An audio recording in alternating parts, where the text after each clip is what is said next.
Ages 7 to 12, getting a little bit older now into adolescence, we have industry versus inferiority.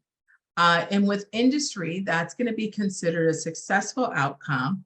And that successful outcome is this child is going to have the need to receive recognition for accomplishments. Those recognitions for accomplishments will then push this child into the results of competence, self-satisfaction, and trustworthiness. Our unsuccessful outcome, no recognition. This child that receives no recognition will have feelings of inadequacy, inability to compromise or cooperate with others. Ages 12 to 20 brings us to identity versus role confusion. Identity, successful outcome, role confusion, unsuccessful. With identity, according to Erickson, these individuals will try to figure out where they fit in. With that, they will result in emotional stability. They'll be able to form committed relationships, and they'll be able to create sound decision-making. Unsuccessful would be role confusion.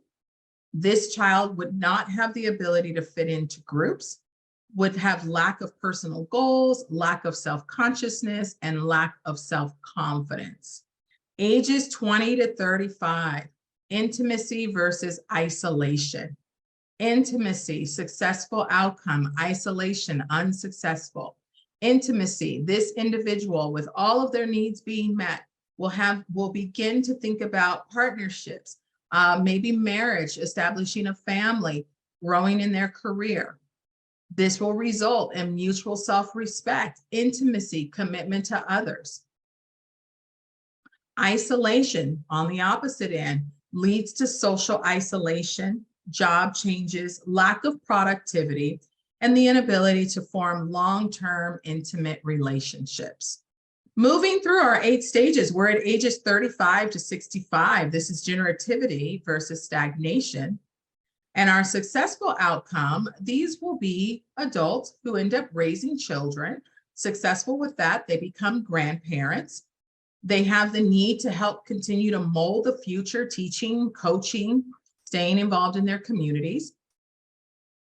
This results in professional and personal achievements, serving the community and the society.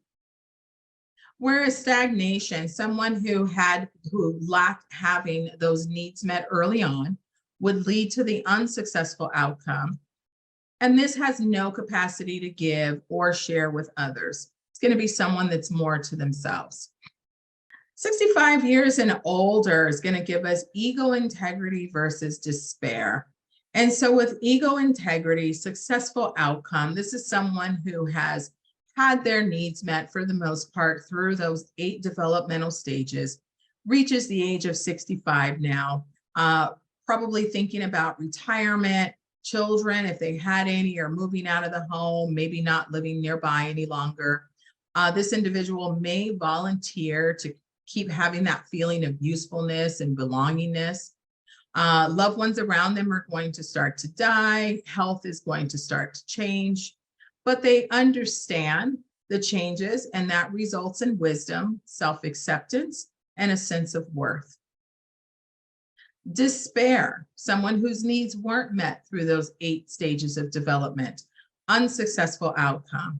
This is going to lead to dissatisfaction with life, depression, anger, and the inability to accept death.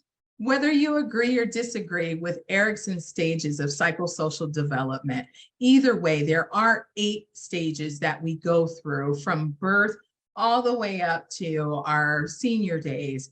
And I'd like for you all to take a deeper look at this as you're going through the slides and see where you fit in. Are you on the successful side, or are you on the unsuccessful side? And also, do you agree or disagree with Erickson's stages?